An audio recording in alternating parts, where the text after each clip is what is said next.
Did you know that the average household wastes up to 30% of its food? 30%. Imagine a third of your hard-earned cash, a third of your beautiful ingredients chucked straight in the bin. We're talking about perfectly good food. Food that took energy and resources to produce, just rotting away. It's lazy, it's disrespectful, and it's got to stop. Today, we're diving into practical tips and tricks to transform your kitchen into a zero-waste haven. This is about smart cooking and, frankly, getting your act together. I'm here to show you how to run your kitchen like a well-oiled machine, not a bloody landfill. We're going to cut the waste and maybe teach you a bit of respect for the food you're handling. So listen up, pay attention, because this is important. This isn't just about being green. It's about being sensible and ultimately a better cook and a more responsible human being. We'll cover everything from why this matters so much, to how to store your food properly so it doesn't turn into a science experiment in your fridge, to composting, sustainable kit, and even some bloody brilliant recipes that use up every last scrap. So if you're ready to stop being a part of the problem, then stick around. Let's get this kitchen sorted. Right, let's get one thing straight. This zero-waste malarkey isn't just a trend, it's a bloody necessity. Why? Because the way we're chucking food away is an environmental catastrophe. Think about those mountains of rubbish, those stinking landfills. A massive chunk of that is food waste, your forgotten leftovers, your wilted veg. It's not just unsightly, it's actively harming our planet. When food rots in a landfill, it decomposes anaerobically without oxygen. And what does that produce? Methane. A greenhouse gas over 25 times more potent than carbon dioxide. So every time you bin that half-eaten meal, you're sending a little puff of planet-warming gas up into the sky. It's madness. We're cooking our planet one forgotten carrot at a time. Do you have any idea how much precious water is used in growing the food we eat? From irrigating crops to hydrating livestock, it's a staggering amount. And when we throw that food away, we're not just wasting the food itself, we're wasting all the water that went into producing it. It's like leaving the tap running while your house floods. Utterly senseless. In a world where water scarcity is a growing concern for millions, chucking away water-intensive food is frankly criminal. It shows a complete lack of respect for our planet's resources. And let's talk about your wallet, shall we? Because wasting food is like setting fire to your hard-earned cash. That 30% of food you're binning, that's 30% of your grocery bill straight down the drain. Think about what you could do with that money. A decent piece of kitchen kit, a nice meal out, or just saving it for a rainy day. Instead, it is going to waste. It's financially idiotic. You wouldn't throw money directly in the bin, so why are you doing it with food? It's time to get smart with your spending and stop subsidizing the local tip. Beyond the environmental and economic idiocy, there's a massive social impact too. Food insecurity is a real and pressing issue right here in our communities. There are people, families, who don't know where their next meal is coming from, and yet we, the comfortable ones, are throwing away mountains of perfectly edible food. It's a moral disgrace. Reducing food waste isn't just about saving the planet or your pennies, it's about a more equitable distribution of resources. It's about recognizing the value of food, not just as a commodity, but as sustenance, as a fundamental human right. The sheer scale of this problem can feel overwhelming, I get it. Right, let's talk about your fridge. For many of you, it's not so much a cooling appliance as it is a bloody vegetable mortuary. Wilted greens, slimy carrots, science experiments growing in forgotten containers. It's a disgrace. Proper food storage isn't rocket science, but it's crucial if you want to stop chucking your money and good food in the bin. It's about understanding what your ingredients need to stay fresh, vibrant, and delicious for as long as possible. Let's start with your lovely fruits and vegetables.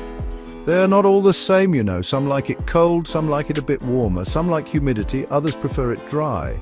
For example, leafy greens like spinach and kale, wash them, dry them thoroughly, and I mean bone dry, you donkeys.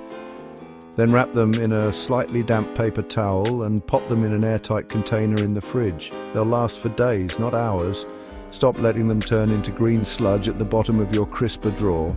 Then you've got your ethylene producers versus your ethylene-sensitive items. Ethylene is a gas that some fruits release as they ripen, like apples, bananas, and avocados. This gas can make other nearby produce spoil much faster, so keep your ethylene-producing bad boys away from sensitive souls like carrots, broccoli, and leafy greens. It's like keeping a rowdy drunk away from a quiet tea party. Common sense. Chapter 3. Compost. Like you mean it, turn trash into treasure. You've mastered storage and using leftovers. But what about the unavoidable scraps? Don't just chuck them in the general waste bin. That's where composting comes in. Composting transforms kitchen waste into black gold for your garden. It's recycling at its most elemental. Microorganisms break down your scraps into rich, dark compost. This compost is fantastic for your plants, soil, and the planet. Getting started is easier than you think. You don't need a massive garden or fancy equipment. Just create the right conditions for microorganisms to thrive. A good mix of greens and browns, moisture and air. Avoid meat, fish, dairy, and oily foods to prevent pests and odors.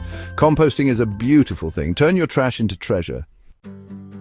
Chapter 4, bin the plastic crap. Invest in proper kit. It's common sense, right? Let's have a word about your kitchen arsenal. I'm not just talking about knives and pans, though we'll get to that.